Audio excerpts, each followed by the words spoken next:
I wanted to continue our questions. We're here with Huldah Dauid. Thank you so much again for tuning in. Dauid? She said Dauid.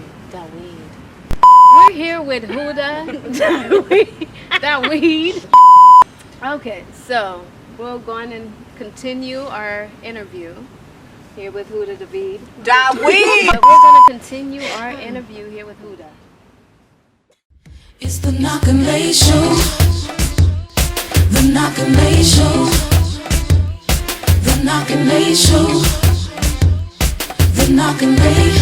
The Knock and Lay. The Knock and Lay Show.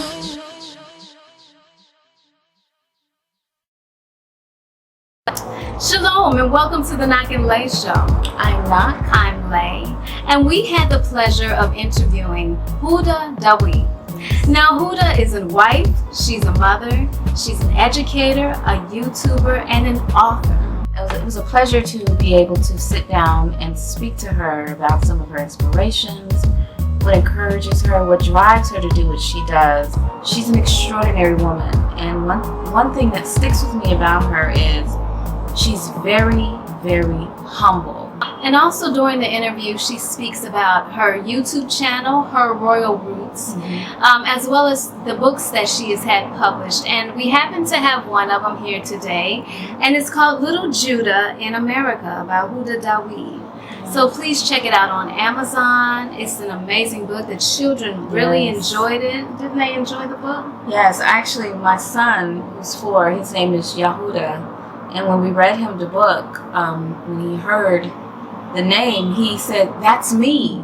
And it hit me that, wow, you know, we have something to identify with, and we have something that, you know, will further encourage our children and to make them proud of who they are. Definitely. Without further ado, we introduce you to Huldah Dauid. We have a very special guest today, all the way from California and Israel. We have Miss Huldah Dauid, and it's an honor to even have you here. Trust me, it is. Yes, thank you so much for coming and being a part of our show today. We really appreciate it. So tell us a little about yourself. Those who may not know who you are, if you could introduce yourself to our listeners. Okay. So I'm Huldah Dauid, and I would consider myself, in California terms, the neighborhood homegirl. But I have a YouTube channel. It's called Her Royal Roots, and it's pretty much a space where we discuss a lot of issues dealing with women, community, growth in the Hebraic law, and kind of getting a better understanding from a westernized mindset and shifting into a more Hebraic way of thinking. What made you want to even do a YouTube show? What made you want to take it from inside and take it out to the masses? Like, what inspired you to do that? I think it was the same thing kind of with starting this walk. And when we started, there wasn't like a huge YouTube presence. There were, selective groups that were online, but the YouTube audience was kind of small for what I was looking for. And so I was like, they're still not what I'm looking for, and I tend to believe that if there's something out there that is not what you're looking for, maybe it's for you to do. Message! And so I kind of went back and forth with the whole like, do I really want to do this? And am I going to be consistent? Because I'm like wishy-washy. I'm like, I might put up a video this week, and you might not get one until next year. And so I was like, if I put up something, I keep going. Is this something I feel called to do, or am I just seeing a void? And so I waited. I spoke to my husband. I was like, this is what I'm feeling. Let's see how it goes. And I remember one morning getting up and like, what are you doing? Make a YouTube video. And he was like, okay. And that was it. And it took off. Okay. So, if you don't have a wise woman builds her house, this is where these words and these definitions come from. And you can obviously dig deeper into them, as I have done. But they're in here. They're in here. So, we're going to cover a couple of these words today. I know you have a couple of books out, which is very exciting. Can you tell us a little bit about your books? So I have a couple of books. I'm gonna say what the books are, and then we can add them up after that.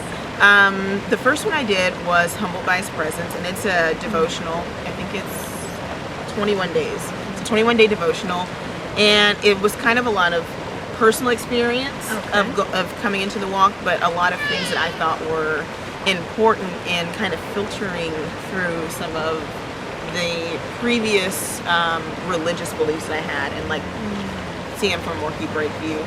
And then with that was a companion guide that came with it later to kind of go along with the process. And then Hidden in Plain Sight was a book on the history of who we are as a people from, once again, for me, what did I not see out there? So I know a lot of people said Deuteronomy 28 and, you know, some other information, but was it presented in correlation to other information? And so incorporating those things in. So that was Hidden in Plain Sight, and that work was done with my husband, Yoshiyahu. And then after that, we have the, it's like a women's study tool. So, and it has like definitions for commonly used words, context, scriptural context of where those verses come from. Because a lot of times as women, we know verses, and we're sometimes given verses, but not the context from which they come and how to better operate in the function of those words and verses, because that's where the Hebrew comes in with concrete function and order of those things. And I'm currently working on two things. One I'll mention, and the other one we'll save it for another time. Little sneak peek. So I have actually three, but I have I'm working on a book called Purge Me, and so it's taking from the last few lessons I've done on forgiveness, purging, mourning, and all these things, and kind of actually working at a process on how to unpack the box of trauma, no matter what the trauma is. So how do you have the time to work on books, and you're also a mother and a wife, and you have the YouTube channel that you have to stay consistent with? How do you balance all of that so nothing is lacking in any area? It is a balancing act. I think over time I'm learning how to prioritize it. In the beginning it was definitely like there were things left undone, and these things you should not have left undone. But it was definitely that, like, this is so important right now. And then I would look around, I'm like, did I forget a whole day, or did I miss something, or did the kids have something where I did? And I was like, okay, I have to. Mama, we hungry. Right, literally. We at school. Or like just put it all on your dad. You can do this. Where Mama at? Right. Did you pick me up? So just it took time, and it's still a process, because now I'm like shooting all on the opposite side, where I'm really like slowly gnawing away at it, where before if I had something, I'm going to do it, it's just going to get out of the way. So I've had to put my urgency and match it with the Father's urgency in some areas, and I know priority wise my husband and the children come first, and so trying to figure out a balance for them to where they feel like they're not missing me, because I'm there, I'm just not present. Like I'm never, I see them all the time, but mentally trying to be present in their moments, but also trying to allow my mind space and time to do those things. It definitely, it was conflicting. So right now I'm just kind of like finding where that balance is. So if you the picture of the wheat and the tare is an interesting picture, because the difference between the wheat and the tare is when they grow up, the wheat bows and the tare stands up straight. And so when the sickle comes, you're gonna get all the tare first in the harvest. You're going to gather it up. So the wheat knows through humility to bow, because it's for preservation of life. One thing I really enjoy about watching your videos and your teachings is the fact that you're able to articulate scripture or your lessons in a way that people understand them. Is that something you've always been able to do, or is that something you've learned in the process of teaching over and over? Like, what is your process? When I listen to people talk, or when I listen to people convey information, and as a student, like I've been to school, I've been to college, and I've had good professors, I've had terrible professors. I've spent money and been like, I gotta take this class again. That cost me a lot of money. Like, I've had to learn to teach myself in classes, and I know how frustrating it is for a person to begin to explain something to you and never take you in mind while they're explaining it. Right. And so knowing that when I'm thinking about a person listening, I'm like, how can I explain this to them? Right. And put myself in their shoes. Like when they walk away from this, what are they getting? And then the other thing is definitely always trying to be as true to the text as I am knowledgeable of, and also reserving the right for correction, but also to not take the life out of it. And what can you tell us about Israel and your experiences since you've been here before and even now? Yeah, leaving last time I almost had anxiety coming this time, thinking about how I was gonna feel leaving again. Yeah. Like it was strange, and I was telling my husband about it, and he was like, "Why do you do that?" And I was like, "This is the only place I do that." Like, not that I've been here a million, but like I really mainly have ever felt like that here. Like, you know, you don't want it to be over. Like I've been counting the days, like no, they're moving too fast. Slow down days.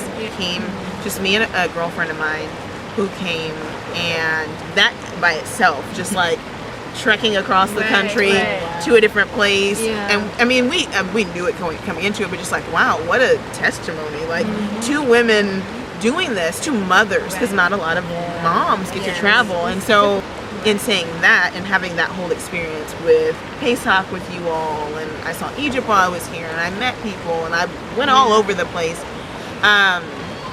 This time coming back, I had more interaction with the locals, and I didn't as much because we hit a bunch of places and we went on a couple of tours, so we were mainly with tourists. Okay. But this time driving and being in places, like you're mainly with locals, and so the interactions are definitely different because they just see you.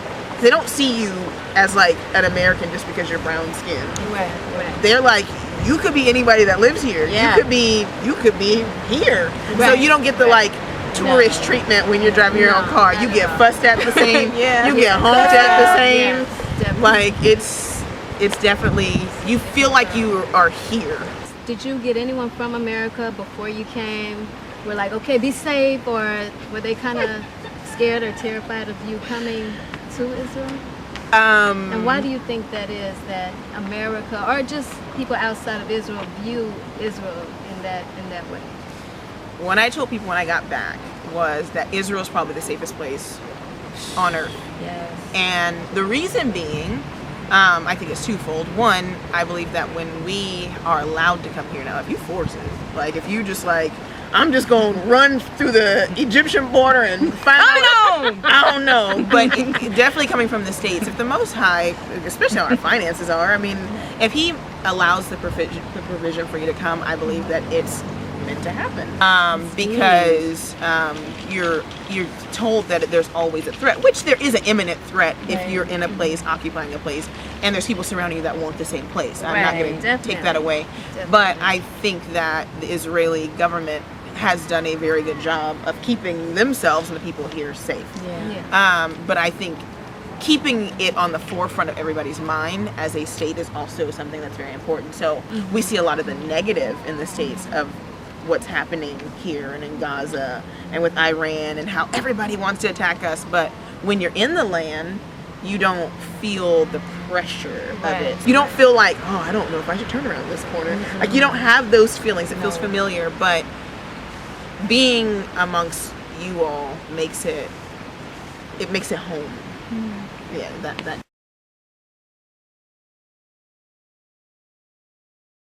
No, but we had to relocate. The train was a little.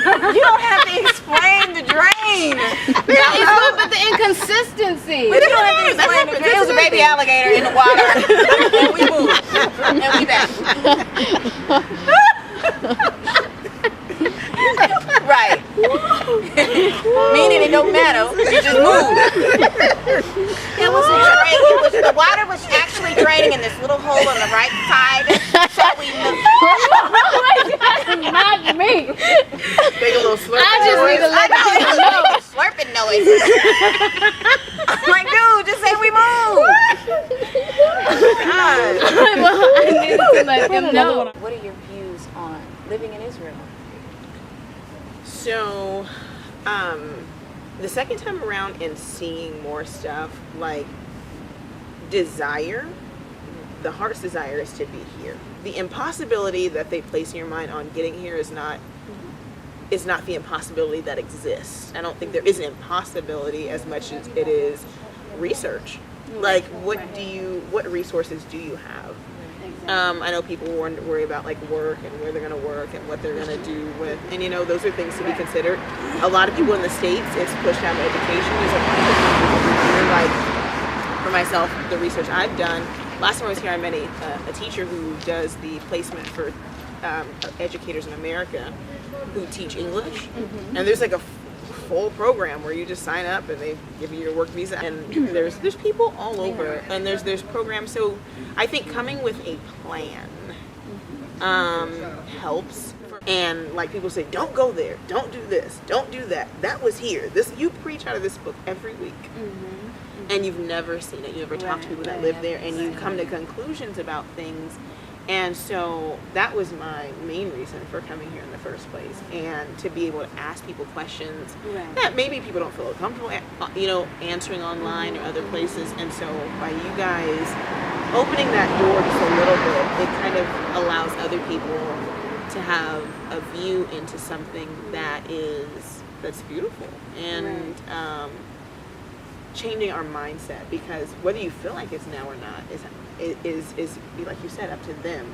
But I think what's most important is that you prepare for it, for whenever the Most High puts it upon you. We want to thank Huldah so much for joining us today. She's been such a blessing. Thank you for blessing us with your presence.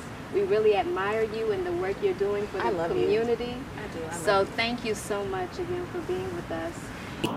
Wow. So that was our interview with Huldah Dauid. And we hope that you can feel the love and the connection and the warmth that we felt sitting there with her. And you can feel her passion and her humility and her servitude to the Most High. It was a good experience. It was a wonderful experience. So thank you so much for tuning in to the Knock and Lay Show. We really appreciate it. Please remember to like if you like it, share and subscribe. And thank you so much, Huldah, you and your wonderful family. Thank you for spending time with us for the interview. We really appreciate it.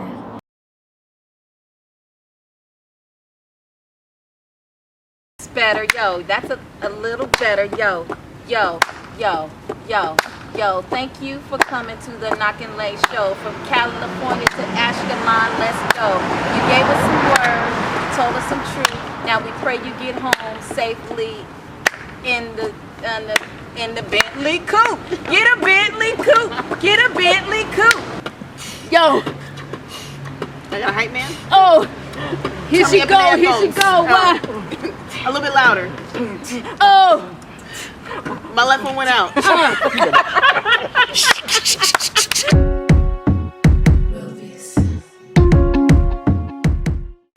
All right, well, thank you so much, Huldah, for tuning in today. I mean, oh my God.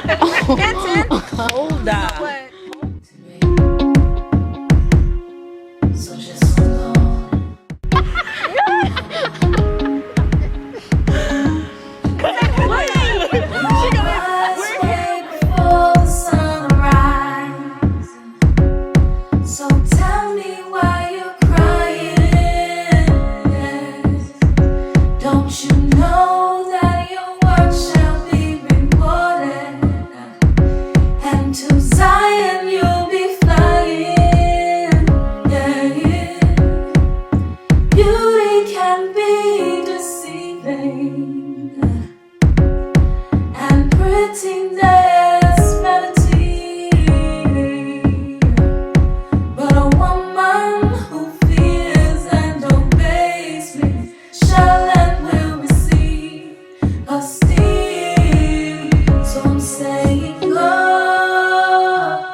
the knock and lay, the knock and lay, the knock and lay show.